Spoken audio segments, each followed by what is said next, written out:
Paix et joie,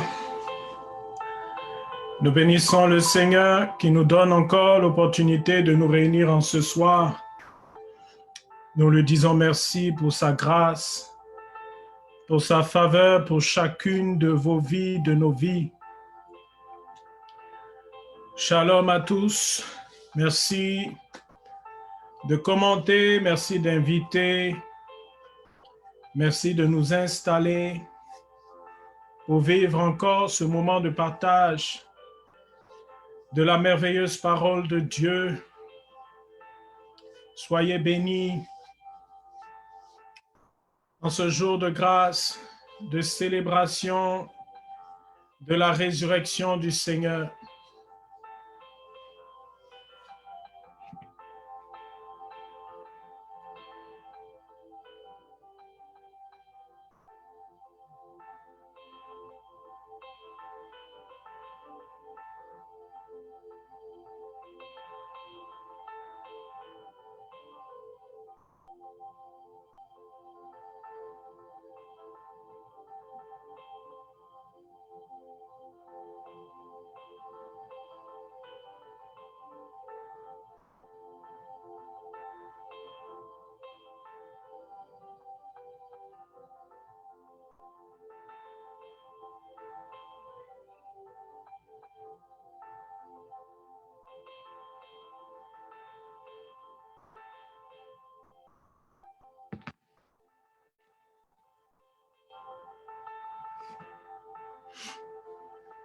Au nom du Père et du Fils et du Saint-Esprit, Seigneur notre Dieu, notre Père, nous te bénissons et nous te rendons grâce.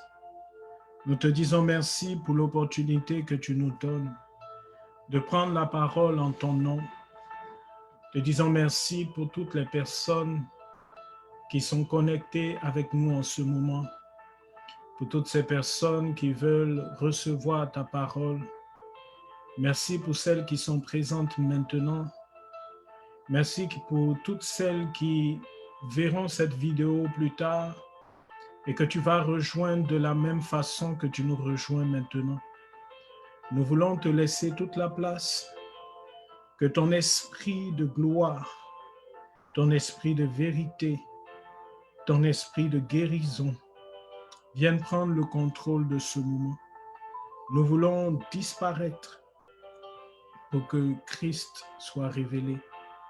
Nous voulons nous effacer pour que Christ soit élevé. À lui seul la gloire, maintenant et pour les siècles sans fin. Amen. Bien-aimés, ce soir, le thème de notre méditation, c'est Jésus guérit les cœurs brisés.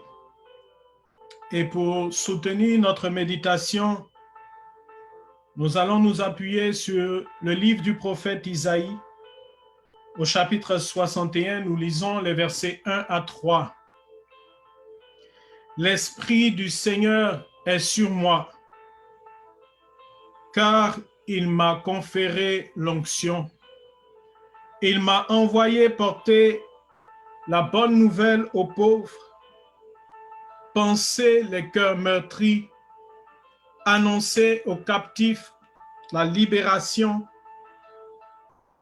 et aux prisonniers la délivrance, proclamer une année de grâce de la part du Seigneur pour consoler tous les affligés, pour leur donner un diadème au lieu de la cendre, de l'huile de joie au lieu d'un vêtement de deuil, un manteau de fête au lieu d'un esprit abattu. Parole du Seigneur. Bien-aimés, ce soir, le Seigneur désire opérer une œuvre profonde à l'intérieur de nous, dans nos cœurs. Et lorsque nous méditons ce passage, nous nous rendons compte que pour le Seigneur, le cœur est véritablement quelque chose de précieux. Le cœur est le lieu où le Seigneur nous rejoint, dans lequel il réside à l'intérieur de nous. Et c'est pourquoi dans toute l'écriture, nous voyons que l'auteur biblique, les écrivains bibliques inspirés par le Saint-Esprit mettent beaucoup d'emphase sur comment préserver notre cœur.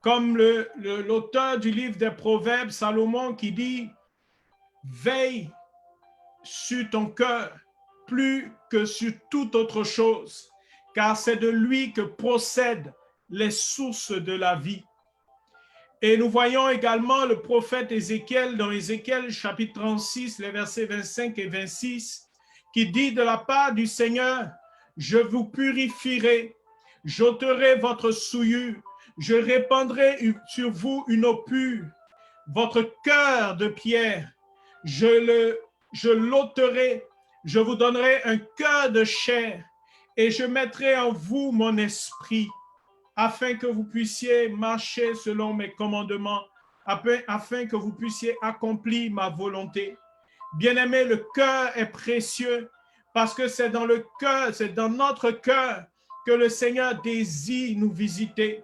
C'est dans notre cœur que le Seigneur communie avec nous. C'est dans notre cœur que le Seigneur veut installer sa présence, son trône, son siège, régner à l'intérieur de nous. Et donc, il va sans dire que si notre cœur n'est pas disposé, si notre cœur n'est pas disponible, si notre cœur n'est pas cette terre fertile dont parle le Seigneur dans la parabole du semeur, nous ne pourrons pas accueillir la parole de Dieu, nous ne pourrons pas accueillir la volonté de Dieu. Le cœur de l'homme est comme cette boîte noire dans un avion. C'est comme qui enregistre tout ce que nous vivons comme événements. Tous les événements de notre vie sont consignés dans notre cœur. Et chacun des événements que nous allons vivre, en fonction de la façon dont ils vont nous marquer, vont être gravés dans notre cœur, exactement comme la boîte noire d'un avion. Et alors, s'il y a un problème dans la vie de quelqu'un, comme quand il y a un problème dans un avion, c'est à l'examen de la boîte noire, c'est donc à l'examen de notre cœur qu'on peut saisir où se situe le problème. Et beaucoup de personnes vivent des difficultés, des détresses. Et lorsqu'on cherche à aller en profondeur, on se rend compte que c'est lié à quelque chose qu'ils ont peut-être même vécu avant leur conception. Oui, le cœur de l'homme reçoit tous ces événements, les enregistre, les garde. Et la façon dont ces éléments, ces événements vont être traités va définir la façon dont nous allons vivre. Le cœur de l'homme est précieux, bien-aimé. Et beaucoup de choses, depuis notre enfance, dans notre histoire, dans notre culture, dans notre environnement, des événements peuvent survenir. Des choses vont se passer qui vont nous heurter, qui vont nous blesser, qui vont nous marquer. Et ces événements défavorables vont laisser une marque dans notre cœur, vont laisser comme une cicatrice dans notre cœur. Et il est important que nous puissions en prendre conscience parce que d'une manière ou d'une autre, ces événements vont nous déterminer. Ces événements vont déterminer notre façon d'être, vont déterminer notre personnalité, vont déterminer notre caractère, vont influencer notre vie, vont influencer notre regard sur les autres, vont influencer notre regard sur nous-mêmes, vont influencer même notre regard par rapport au Seigneur. Ces événements vont nous configurer une attitude de peur ou de doute, de manque de confiance vis-à-vis de certains événements. Bien-aimés, c'est pourquoi nous devons faire attention à ce qu'il y a dans notre cœur. Et tout le ministère de Jésus, et il commence son ministère par ces paroles que nous venons d'entendre, en disant, faites attention, moi je suis venu pour proclamer une bonne nouvelle, pour venir changer comme tout ce qui avait été inscrit, comme tout ce que vous aviez entendu. Oui, bien-aimés, ce que nous avons entendu depuis notre enfance, parfois même avant même notre conception, alors que nous étions dans le sein de notre mère, des paroles qui ont été prononcées par des membres de notre famille nous influencent d'une manière ou d'une autre, parce que cela est marqué, gravé dans notre subconscient, et cela va affecter notre être intérieur. Mais puisque Jésus dit ce qui est important, ce n'est pas ce qui vient, mais c'est ce qui sort. Et donc, notre être intérieur ayant été pollué, c'est pourquoi il veut le purifier, ayant été pollué par des paroles, ayant subi certains actes, certaines actions de la part de ceux que nous aimons, de la part de ceux qui nous sont proches. Parfois, ces événements défavorables ou ces abus que nous avons subis, ces paroles blessantes que nous avons essuyées ou ces gestes de violence que nous avons subis, de méchanceté, viennent de ceux qui nous sont proches, viennent de ceux que nous aimons, des membres de nos familles, de notre père ou de notre mère ou de notre frère ou d'un oncle, d'une personne qui était en position d'autorité, à qui nous étions soumis et qui, au lieu de nous protéger, vient nous blesser, nous humilier, et ou des personnes à qui cette famille, ces parents qui ont l'autorité sur nous, nous ont confié. Par exemple, à l'école, un éducateur, par exemple, même à l'église, un prêtre, un religieux, une personne de confiance à qui nos parents nous confient, va être cette personne-là qui, au travers d'une parole, qui, au travers d'un geste déplacé, qui, au travers d'attouchements non autorisé, va venir blesser notre être intérieur, va blesser notre histoire, va blesser notre mémoire. Et nous avons besoin de guérir de tout cela, de véritablement prendre conscience de tout cela. Parce que comme je le disais au départ, notre cœur va retenir tous ces éléments. Notre cœur va être comme marqué, va garder les traces, les marques de tous ces événements. Et beaucoup de personnes, et chacun de nous va avoir, en fonction de son histoire, en fonction de sa personnalité, de sa culture, de l'éducation qu'il a reçue, va développer une réaction. Et la réaction peut être chez certains le déni, c'est-à-dire faire comme si ce n'est jamais arrivé, essayer de se cacher la réalité, essayer de se cacher la vérité et essayer de regarder ailleurs, essayer de fuir cette réalité. Et beaucoup de personnes vont aller se réfugier, vont chercher des refuges pour pouvoir oublier cette douleur, pour pouvoir oublier cet événement qui nous a marqué défavorablement. Certains vont s'adonner, vont se réfugier, par exemple, dans le tabac, détruire leur propre corps, détruire leur propre vie, dans la drogue, dans l'alcool, essayer de s'évader, de sortir de la réalité, de sortir de ce monde pour aller dans un autre monde où ils pourront retrouver de la joie, retrouver de l'amour, retrouver de la paix, parce que dans leur quotidien, dans leurs circonstances, ils sont marqués par ces événements où ils vivent continuellement cette violence, ces abus, ce mépris, ce rejet, cet abandon. Et beaucoup vont prendre cette politique de l'autruche, essayer de se voiler la face, refuser de regarder la réalité en face, perdre le sens des responsabilités pour essayer de vivre dans un univers parallèle. Et on peut avoir des addictions aux jeux, des addictions aux jeux d'argent, des addictions aux jeux vidéo, des addictions à l'alcool, à la drogue, au tabac, toutes sortes d'addictions, des addictions même au sexe, pour fuir la réalité, pour fuir la réalité de cet événement qui nous a traumatisés et qu'on ne veut plus revivre d'une certaine manière. D'autres, au contraire, vont essayer de se protéger, de se surprotéger et établir une carapace comme une clôture de protection, des mécanismes de défense pour empêcher que cela ne puisse se répéter, pour empêcher d'être à nouveau blessé, pour empêcher d'être à nouveau rejeté, pour s'empêcher d'être à nouveau abandonné, pour s'empêcher d'être à nouveau blessé dans sa chair, abusé dans son être intime. Et ils vont développer comme des mécanismes de défense. Et certains vont vouloir également, par exemple, vont décider que à cause de ce qu'une personne d'un sexe donné, un homme ou une femme, m'a blessé, est à la base de cette blessure, parce que c'est un homme ou une femme d'église, vont rejeter carrément tout ce qui a trait à l'église et au-delà tout ce qui a trait à Dieu. Ou bien parce que c'est un homme qui m'a abusé, ou bien parce que c'est une femme qui m'a violenté.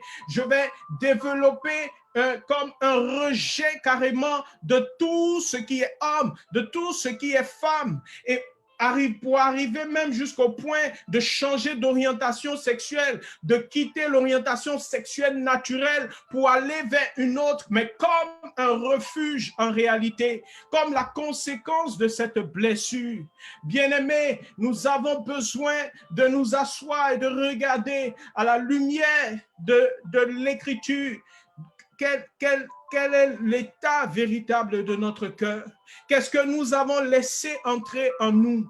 Et ces événements, quelle que soit la position, l'attitude qu'on va adopter, ces événements vont nous affecter d'une manière ou d'une autre.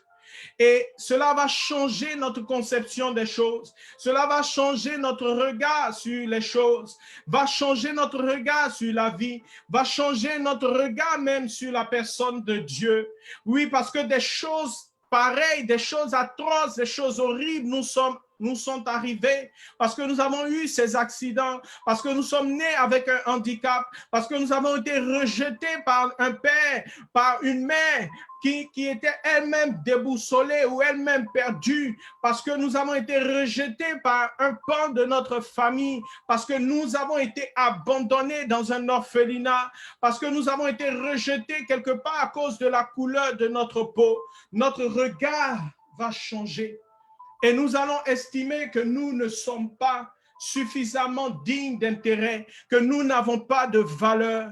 Mais c'est en cela que le Seigneur vient nous rejoindre ce soir. Le Seigneur dit par la bouche du prophète Isaïe, dans Isaïe le chapitre 43, il dit, moi pour toi, j'ai donné des peuples en échange de toi. Il dit, tu as du prix à mes yeux, tu as de la valeur, tu es précieux pour moi, tu es comme la prunelle de mon œil, tu as de la valeur parce que j'ai pris mon temps pour te façonner. Comme il dit au prophète Jérémie, avant même que tu ne sois dans le sein de ta mère, c'est moi qui t'ai désiré et qui t'ai conçu. Je t'ai prévu pour ce moment. Le Seigneur est incapable du mal, mais le Seigneur est capable de tourner même ce qui est mal, ce qui est la faute de l'homme, la faute du péché de l'homme, la faute du dérèglement de l'homme, la faute de l'homme qui fuit Dieu et qui cause du tort à son prochain. Mais le Seigneur est capable de redresser tout cela. Le Seigneur est capable de redonner un sens à notre vie, de redonner un sens à notre histoire, de redonner un sens, de redonner une valeur à chacune de nos vies. Et Jésus dit, je suis venu pour proclamer une année de grâce, pour que ceux qui étaient comme abattus, ceux qui avaient l'esprit abattu, ceux qui étaient affligés soient consolés, et qu'ils voient que Dieu a un plan pour eux, un projet de paix et non de malheur, un avenir plein d'espérance. Ta vie n'est pas perdue. Ce que tu as vécu ne te détermine pas. Ce que tu as rencontré, les échecs que tu as subis dans ta vie ne déterminent pas qui tu es. Seul Dieu, par sa parole de grâce, t'a appelé un jour à l'existence. C'est lui qui a décidé, même si tu es issu d'un viol, c'est le Seigneur qui a permis que tu sois cette personne qui vienne sur la terre au travers de cet incident. Mais cet incident ne te détermine pas. Le meilleur reste à venir. Et le meilleur, c'est ce que le Seigneur veut faire de ta vie, veut faire de ce que tu as vécu, de ce signe que tu peux être pour les autres, pour ceux qui sont autour de toi. Le Seigneur est rempli d'amour pour nous. Et beaucoup de personnes, à cause de ce qu'ils ont vécu, se disent, Dieu ne m'aime pas, Dieu est contre moi. S'il m'aimait, il n'aurait pas permis cela. Bien-aimés, la parole de Dieu nous le montre. Le Seigneur nous aime tellement, il nous a tellement aimés, qu'il nous a donné ce qu'il avait de plus cher. L'Écriture dit que c'est vrai, on pourrait mourir pour des gens de bonne volonté, mais le Seigneur vient mourir pour des gens qui étaient de mauvaise volonté. Toi et moi, nous étions pécheurs. Toi et moi, nous étions loin de lui. Mais le Seigneur n'a pas regardé à nos actes.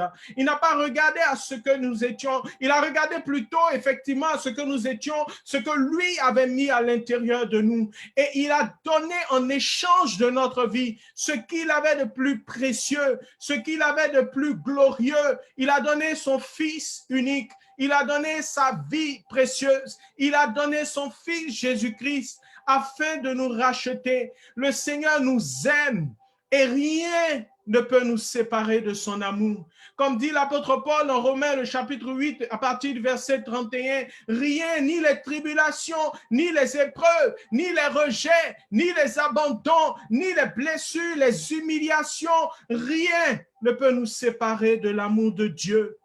Oui, nous regardons les autres au travers de ce qu'ils nous ont fait, mais ils ne sont pas ce qu'ils nous ont fait. Ce qu'ils nous ont fait est un accident, est un événement. Mais le Seigneur, rappelons-nous que si nous-mêmes, Dieu nous a fait à son image, il nous a prévu pour une œuvre bonne. Mais parfois, loin de lui, nous nous égarons et nous causons du tort. Nous faisons ce qui est mal à Dieu, nous faisons ce qui est mal à notre prochain. De la même façon, ces personnes qui étaient égarées, qui ne connaissent pas le Seigneur, ont pu nous faire du mal. Mais le Seigneur attend de nous que nous posions sur eux le même regard que lui, Dieu, pose sur ces personnes. Oui, à cause de ce qu'il y a dans notre cœur, notre regard sur l'humanité peut être totalement déformé. Notre regard sur la vie peut être totalement défiguré. Notre regard sur Dieu peut être totalement troublé. Mais le Seigneur envoie son unique. Il dit qu'il a parlé depuis les temps anciens de maintes et maintes façons par les prophètes et par la loi. Mais dans ces temps qui sont les derniers, il a parlé par son Fils bien-aimé pour nous manifester son amour, pour nous révéler son amour, pour nous révéler que rien n'est plus grand que son amour, même pas notre péché, même pas nos faiblesses, même pas nos infimités, même pas ces circonstances défavorables que nous avons vécues. Quel que soit le niveau de bassesse que nous avons pu atteindre, le Seigneur est capable de nous relever, le Seigneur est capable de nous restaurer et le Seigneur veut nous guérir totalement. Il veut faire de nous une personne totalement renouvelée. Il veut faire de nous une personne totalement restaurée, changée en une autre personne. Il veut proclamer sur chacune de nos vies cette année de grâce. Bien-aimés, ce que nous avons vécu ne peut pas nous déterminer. Beaucoup de personnes vivent désormais dans la peur, mais cette peur nous empêche d'entendre la parole du Seigneur. Cette peur, cette détresse nous empêche de faire confiance à Dieu.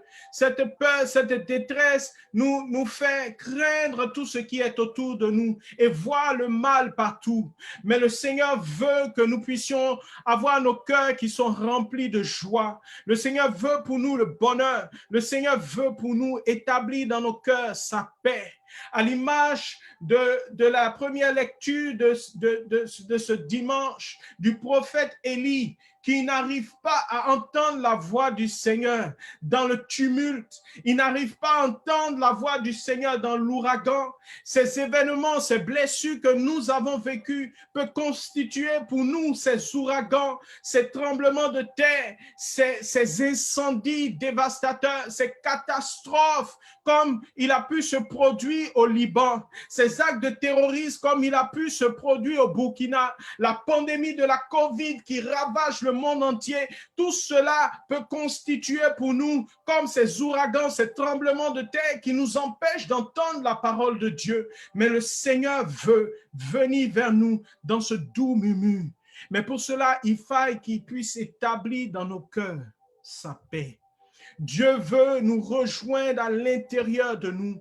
Il veut que nous puissions laisser tout le fracas alentour, toute l'agitation alentour pour le rejoindre à l'intérieur de nous, pour entendre le doux murmure de son amour à notre oreille, à l'oreille de notre cœur.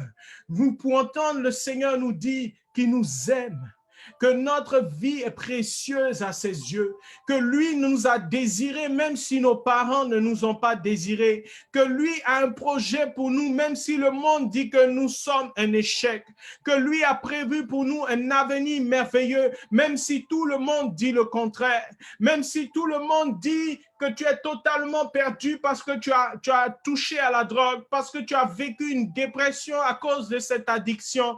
Le Seigneur n'a pas encore dit son dernier mot. Le Seigneur n'a pas encore renoncé. Le Seigneur n'a jamais dévié de son projet d'amour, de son projet pour ta vie. Le Seigneur a un plan merveilleux pour toi, bien-aimé. Mais pour cela, il nous faut entrer dans une démarche.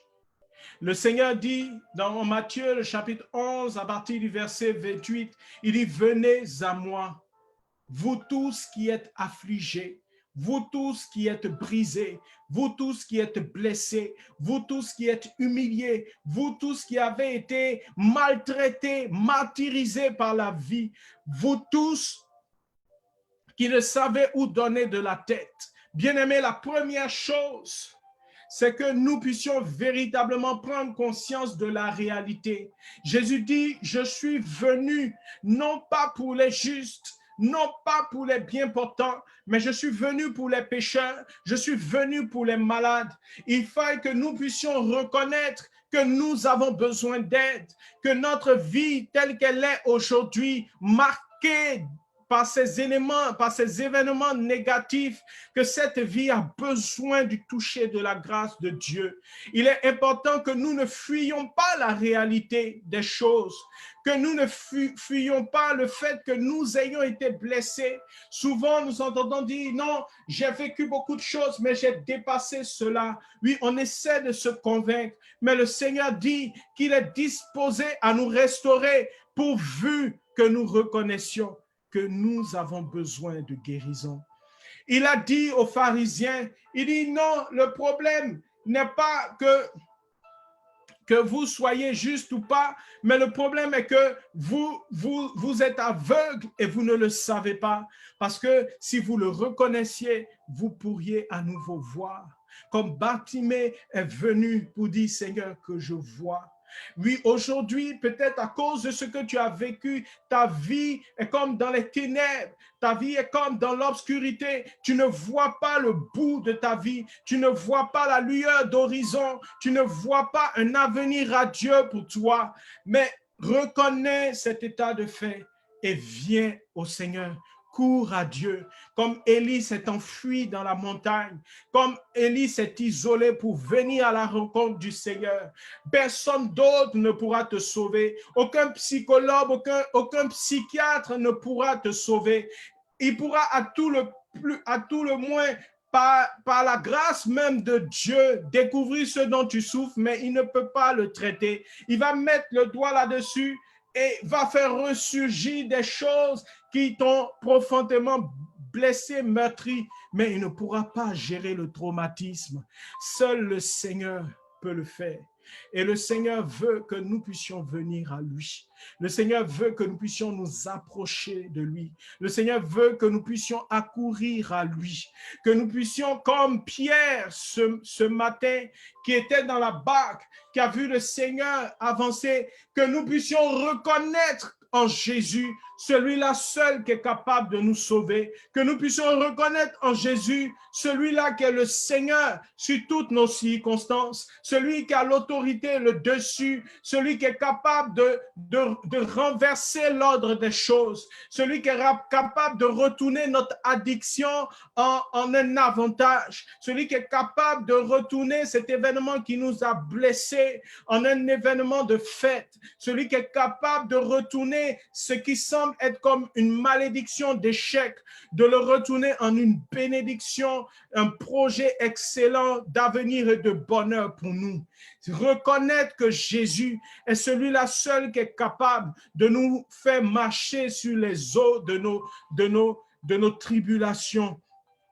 Celui-là seul qui est capable de nous faire sortir de ces prisons dans lesquelles nous nous sommes enfermés à cause de ce que nous avons vécu, de ces prisons que nous nous sommes forgées, parfois même dorées, et dans lesquelles nous voulons nous complaire, mais dans lesquelles nous ne sommes pas libres. Et notre cœur, notre âme au fond de nous aspire à la liberté, aspire à la joie, aspire à l'amour véritable, aspire à la paix intérieure. Mais Dieu seul est capable de nous donner cette paix. Pour cela, il faille que nous puissions reconnaître que nous aussi, malgré que nous puissions donner l'impression d'être forts, que nous avons ces faiblesses à l'intérieur de nous. Nous avons ces choses qui nous ont diminués, qui nous ont affectés, qui nous ont blessés et qui ont changé notre rapport à l'extérieur, notre rapport à nous-mêmes, qui font que nous n'avons plus confiance en nous-mêmes, qui font que nous avons une mauvaise estime de nous-mêmes, qui font que nous ne nous croyons pas capables de faire certaines choses, nous ne nous croyons pas capables de réussir,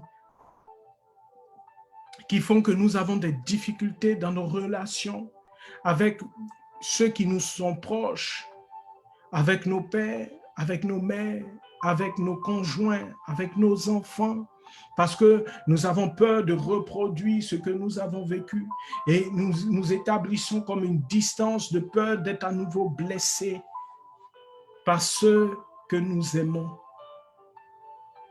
Reconnaissons que nous avons besoin de lui et revenons au Seigneur. Oui, nous avons besoin de nous approcher de lui. Nous avons besoin de nous mettre au-dessus de ces circonstances, de ces événements, pour pouvoir accorder le pardon. Accorder le pardon à nous-mêmes, parce que parfois nous nous en voulons nous-mêmes, parce que parfois nous en voulons à notre naïveté. Nous nous disons, oui, je savais, oui, j'avais bien senti que telle personne n'était pas sérieuse, mais j'ai choisi malgré tout de lui faire confiance. Et il m'a blessé, et il m'a humilié, et il m'a trahi, et il m'a rejeté. Et nous nous en voulons à nous-mêmes, et nous n'arrivons pas à nous pardonner. Ou nous en voulons à un parent. Mais le Seigneur dit que celui qui ne pardonne pas est comme quelqu'un qui est en prison. Et nous nous sommes enfermés dans la prison de nos rancœurs, dans la prison de notre amertume, dans la prison du manque de confiance. Nous nous sommes enfermés dans des prisons. Et parfois, ces prisons ont des bourreaux. Le Seigneur dit, mais si vous ne pardonnez pas, Matthieu chapitre 19, je vais vous livrer au bourreau qui va vous martyriser, vous maltraiter. Et l'ennemi de nos âmes se charge de nous martyriser en nous remémorant ces événements, en nous remémorant cette douleur. Nous avons besoin de pouvoir offrir le pardon à l'image de celui que nous reconnaissons comme notre Seigneur. Jésus-Christ a subi les pires atrocités. Bien-aimés, rien de ce que nous avons pu vivre, Jésus n'y a été étranger. Jésus a vécu le rejet de ceux-là même qui étaient ses proches, ses disciples, ceux avec qui il a vécu, ceux qu'il a sauvés comme Pierre l'ont renié 3 fois, ceux qu'il a choisis lui-même et dont il a dit, vous êtes mes amis, vous êtes mes proches, ceux que j'aime. Parmi eux, Judas l'a trahi. Jésus a été insulté, vilipendé par ceux-là même qu'il a guéri, par ceux-là même qu'il a nourri, les mêmes qui l'ont accueilli au jour des rameaux. Une semaine plus tard, on criait crucifiez-le. Jésus s'est senti abandonné sur la croix. Il a crié, oh Père, pourquoi m'as-tu abandonné? Il n'y a rien que tu aies pu vivre que Jésus n'a pas vécu à un degré encore plus terrible. Jésus a vécu dans sa chair les pires abus, les pires moqueries, les pires humiliations. Sa chair a été déchiquetée à cause de nous. Il a subi dans toute sa chair, dans sa tête, dans son visage, dans ses mains, dans ses os, dans son côté, dans son dos, les flagellations, le poids de la croix sur ses épaules. Pourtant, sa première parole sur la croix, pendant qu'il était cloué pour nous, a été « Père, pardonne-leur, car ils ne savent pas ce qu'ils font. » Bien-aimé, le pardon n'est pas négociable. Ce n'est pas une option. Ce n'est pas une faculté. Nous n'avons aucune autre option que de pardonner à l'image de celui qui nous a aimés, à l'image de celui que nous reconnaissons comme notre Seigneur, comme notre Maître, à l'image de celui aussi que nous reconnaissons comme notre Sauveur. Parce que si nous le reconnaissons comme tel, nous ne pouvons suivre que le chemin qui nous montre pour obtenir le salut, pour obtenir la joie, pour obtenir la paix, pour obtenir le bonheur dont nous avons besoin. Et ce chemin, c'est le chemin du pardon. C'est le chemin de l'amour suprême. Parce que le pardon consiste à donner au-delà de ce qui est normal, au-delà de ce qui est humainement possible.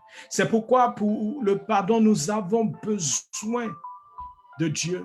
Nous avons besoin de l'assistance de Dieu. Nous avons besoin d'être soutenus et fortifiés par le Seigneur, par son esprit, pour pouvoir offrir le pardon à ceux qui nous ont blessés, à ceux qui nous ont fait du mal. Nous avons besoin de compter sur le Seigneur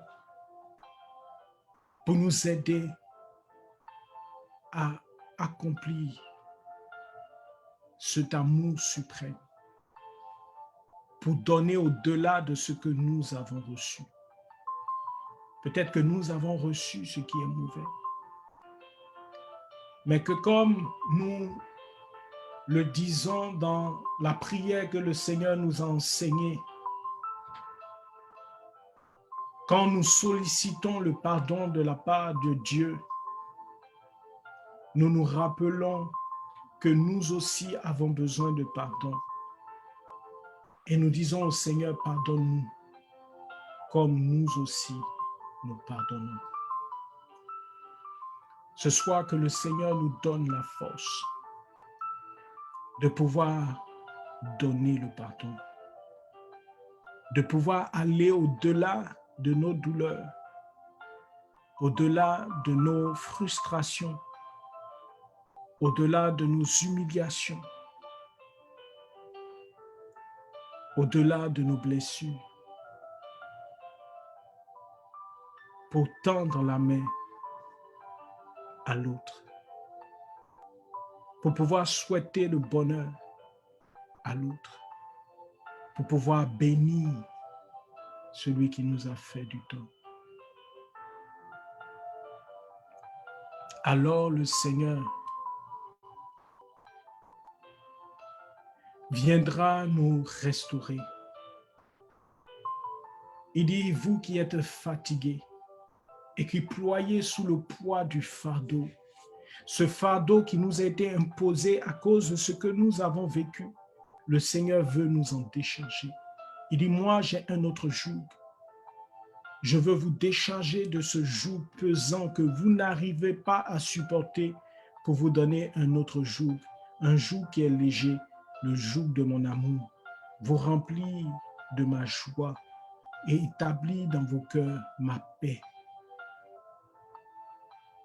Tout ce que vous avez subi, toutes vos blessures, vous ne pouvez pas en supporter le fardeau.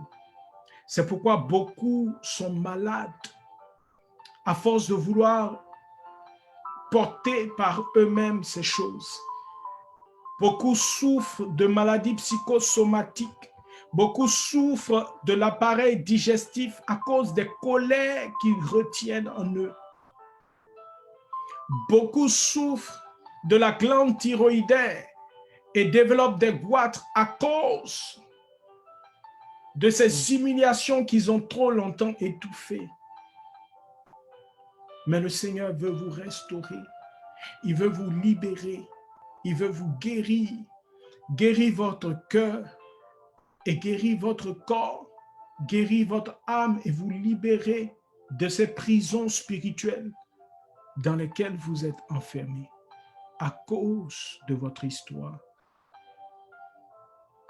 Le Seigneur veut ce soir nous rejoindre. Le Seigneur veut ce soir travailler à l'intérieur de nous. Il veut nous faire du bien.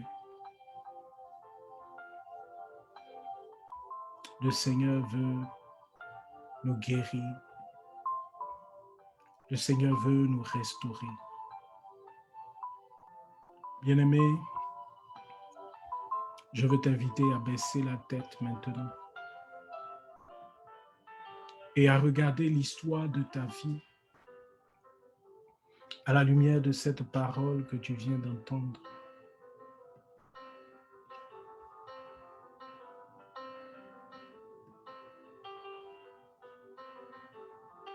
Je veux t'inviter à faire avec moi cette prière, à te tourner vers le Seigneur, celui-là seul, qui peut nous guérir, qui peut nous restaurer. Dis-lui avec moi, Seigneur Jésus, j'ai entendu ta parole. Je crois que tu es le Christ, le Fils unique du Dieu vivant. Tu es le Seigneur de tout l'univers. Tu es venu sur terre pour détruire les œuvres du diable. Tu as été crucifié pour le pardon de mes péchés. Tu es ressuscité pour ma guérison. C'est pourquoi je t'accepte comme mon Seigneur et mon Sauveur personnel. Je te donne ma vie et je me soumets à toi. En ce soir, je prends la décision de pardonner à tous ceux qui m'ont offensé. Je décide de pardonner à tous ceux qui m'ont blessé. Je décide de pardonner à tous ceux qui m'ont abandonné,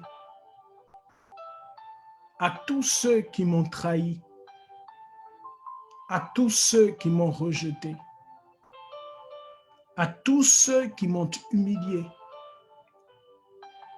Je pardonne à mes parents. Je pardonne à mon conjoint. Je pardonne à mes enfants. Je pardonne à mes amis. Je pardonne à mes voisins. Je pardonne à mes collègues. Je me pardonne moi-même. Seigneur Jésus,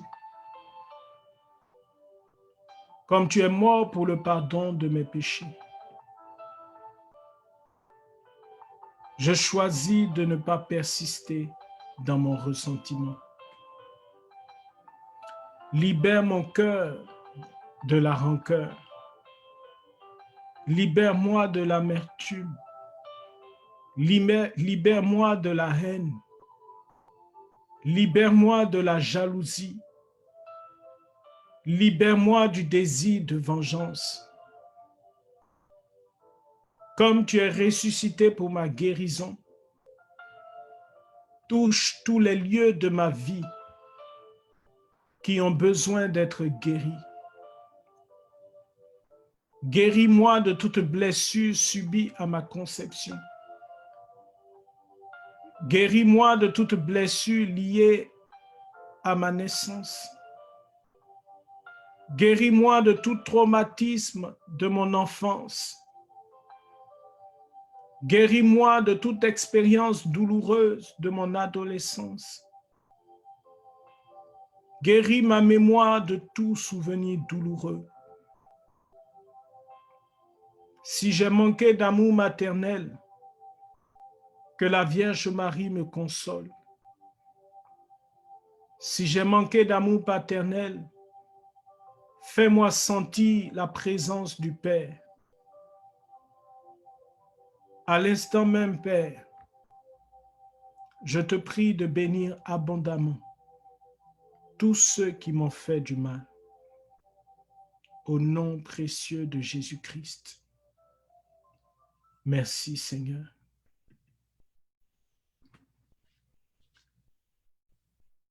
Nous gardons ces quelques moments de silence pour laisser l'Esprit de Dieu venir nous rejoindre maintenant. Pour laisser l'Esprit de Dieu venir nous visiter maintenant. Plusieurs sont en train comme de voir dérouler sous leurs yeux comme le film de ces événements qu'ils ont vécus. Certains maintenant revivent des situations qu'ils avaient enfouies à l'intérieur d'eux pour les oublier. C'est comme si le Saint-Esprit les fait ressurgir et comme si ces situations étaient la cause de leurs difficultés, de leurs échecs, de leurs troubles.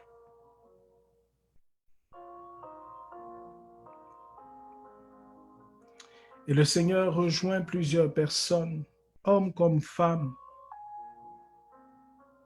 qui ont été abusés dans leur enfance.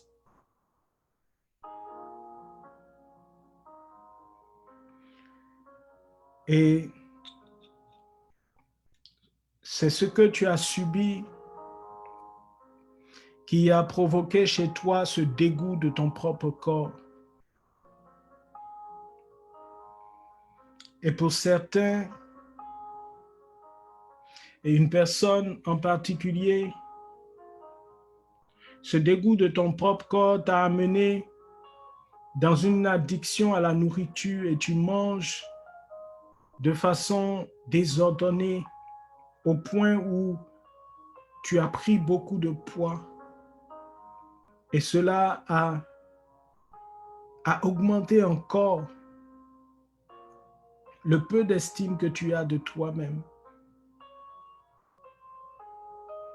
Ce dérèglement hormonal que tu as, qui a provoqué cette obésité, est lié à cette douleur que tu as subie. Ce soir, tu t'en rends compte et pendant que je parle, tu es en larmes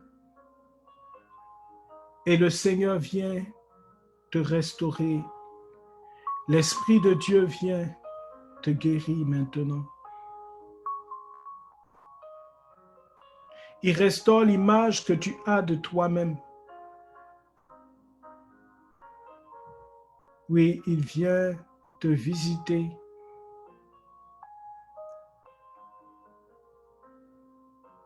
Et il vient te libérer de cet esprit qui était en train de détruire ta santé. Père, merci pour la libération que tu opères. Merci de chasser cet esprit de dérèglement, d'exagération, d'avidité, de gourmandise qui maintenait ton enfant captif. Quitte son âme au nom de Jésus. Esprit mauvais, je te chasse. Et le Seigneur vient restaurer ton être intérieur. Tu ressens et tu reçois maintenant comme une joie profonde qui fait déborder ton cœur. Oh Seigneur, merci pour cette joie profonde que tu redonnes à ton enfant. Oui, tu ne seras plus jamais la même. Ta vie sera un témoignage authentique et vivant de la grâce infinie et de l'amour de Dieu.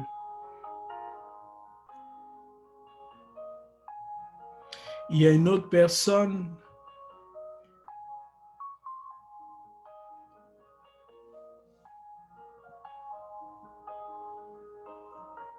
à cause de ce que tu as subi, tu as comme un rejet, un dégoût de ton propre corps. Et c'est pourquoi tu t'es fait tatouer sur beaucoup de parties de ton corps. Tu as des piercings parce que tu détestes ton propre corps. Parce que ce que tu as vécu dans ton âme d'enfant, c'est que ce corps était la cause de ce que tu as subi. Et le Seigneur te rejoint maintenant. Et l'image que j'ai, c'est comme la Vierge Marie qui te prend comme un petit enfant contre son sein pour te dire que le Seigneur t'aime comme une mère et que tu es précieux à ses yeux. Que ton corps, c'est lui qui l'a façonné. Que ton corps est précieux, a de la valeur pour lui. Et c'est cette image, comme la parole du prophète Ézéchiel, il dit, je répandrai sur toi une eau pure et je te purifierai de toutes ces souillures. Les souillures de ce qu'on t'a fait subir, le Seigneur purifie ton corps de tout cela. Et le Seigneur restaure ton corps. Et c'est comme si le Seigneur te redonne une peau de bébé. Le Seigneur te redonne l'innocence et la pureté de ton cœur. Il te redonne l'âme d'un enfant. Le Seigneur vient te guérir en profondeur. Seigneur, nous voulons te dire merci infiniment pour ce que tu es en train de faire.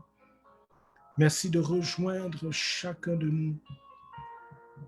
Merci de rejoindre cette maman qui, à cause de ce qu'elle-même a subi dans son enfance, avait comme un visage fermé, un visage de colère, un visage de rigidité, de dureté à l'égard de ses propres enfants.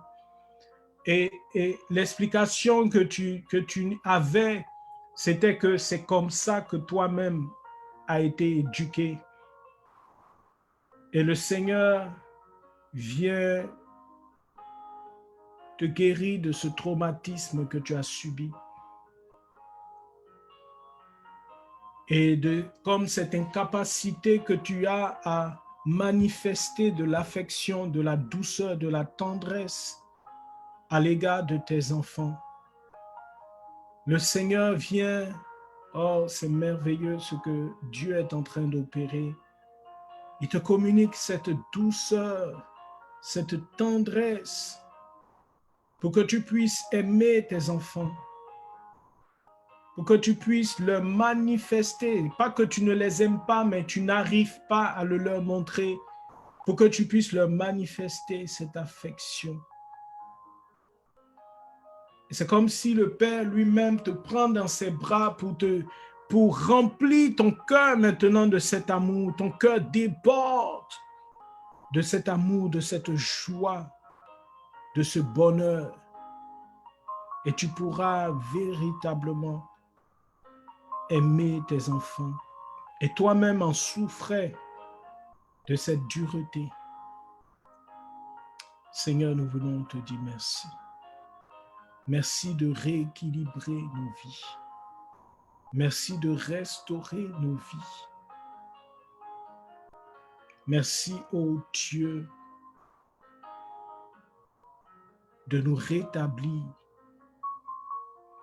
Le Seigneur est en train de visiter une personne, c'est un homme, et tu as entendu toute ta vie que tu étais un échec.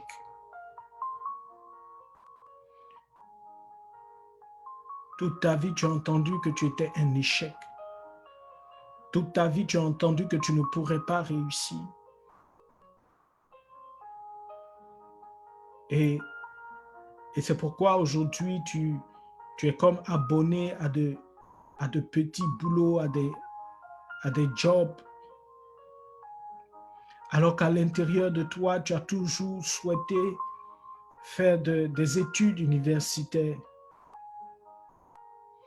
Le Seigneur te libère de ce carcan, de cette prison que tu as acceptée, dans laquelle tu étais enfermé à cause de ce que les gens avaient dit de toi. Et le Seigneur dit qu'il n'est pas trop tard pour toi pour retourner aux études. Je vois l'image que le Seigneur me donne, c'est l'image d'une réception de graduation, de cette tenue, de cette toge avec la coiffe en recevant le parchemin de ton diplôme universitaire. Seigneur, nous te bénissons. Seigneur, nous te glorifions. Seigneur, nous te rendons grâce. Nous exaltons ton nom, nous adorons ton nom. Seigneur, nous voulons te prier pour toutes ces personnes qui vivent le poids de ces blessures jusque dans leur chair. Toutes ces personnes qui ont vu leur santé comme affectée par ces événements qu'ils ont subis, ces événements douloureux. Avant de prier pour les malades, le Seigneur rejoint une personne. Tu vis un deuil. Tu as vécu un deuil d'un être qui t'était très cher. Et cela fait plus de 20 ans. Et c'est comme si,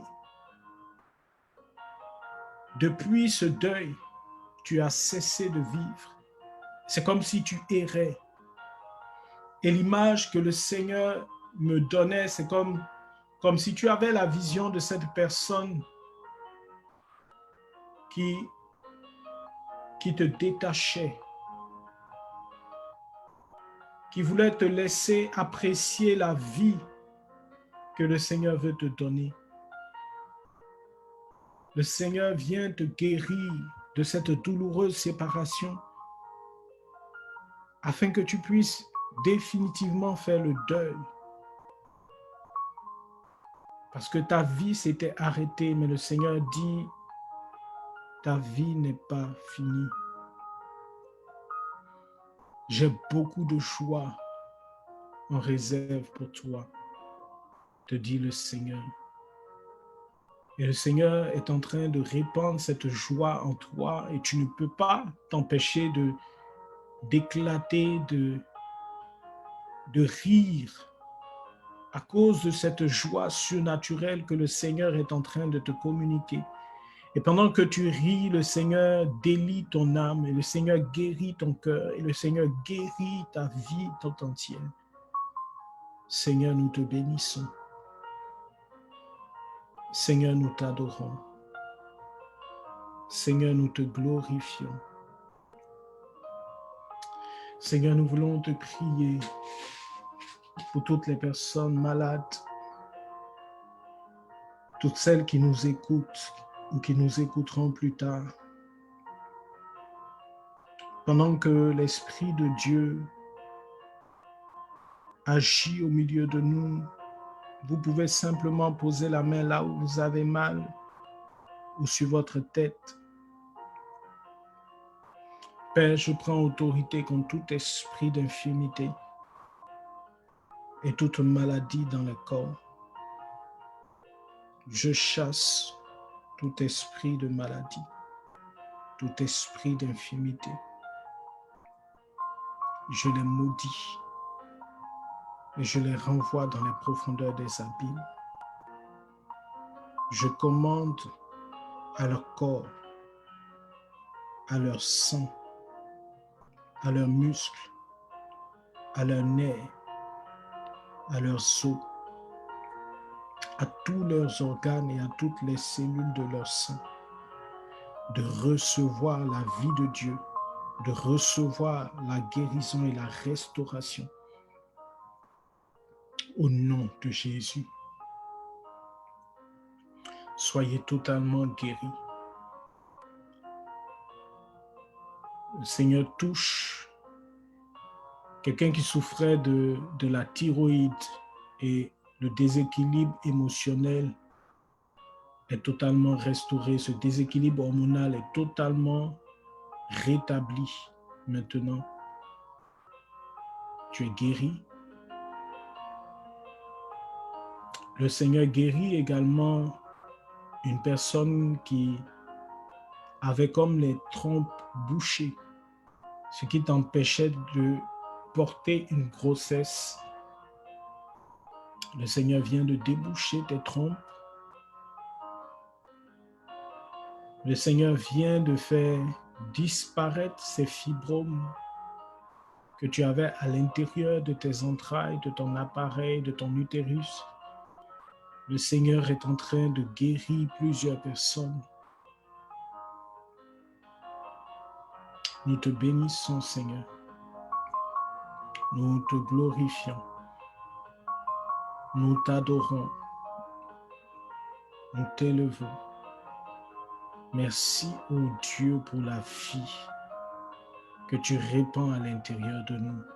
Il y a une personne qui souffrait de tuberculose et j'ai l'image comme d'un souffle. Et en ce moment, tu as comme l'impression qu'il y a un feu à l'intérieur de tes poumons. Le Saint-Esprit est en train de restaurer tes poumons et cette respiration sifflante, bruyante que tu avais est en train de comme se normaliser. Cette gêne que tu avais, tout le liquide qu'il y avait à l'intérieur de tes poumons a été comme asséché et ta respiration est devenue toute silencieuse, toute fluide. Le Seigneur vient de te guérir totalement. Nous bénissons le Seigneur. Il y a une personne qui était sous respirateur, qui va quitter le respirateur aujourd'hui même. Et il y avait quelqu'un qui portait un membre de sa famille atteint de la COVID qui était sous respirateur. Maintenant même, cette personne vient d'être libérée. Vous allez recevoir un appel de l'hôpital dans ce sens. ce même esprit de feu est entré à l'intérieur de son appareil respiratoire. Il a totalement guéri. Seigneur, nous te bénissons et nous te rendons toute la gloire. Nous voulons te dire merci infiniment, abondamment. À toi, Seigneur, toute la gloire pour ce que tu as opéré au milieu de nous. Nous voulons te dire merci. Que ton Saint-Nom soit loué. Que ton Saint-Nom soit glorifié. Que ton Saint-Nom soit honoré. À toi la gloire, à toi la magnificence. Gloire au Père et au Fils et au Saint-Esprit, comme il était au commencement, maintenant et toujours dans les siècles des siècles. Amen. Amen. Amen. Shalom à tous.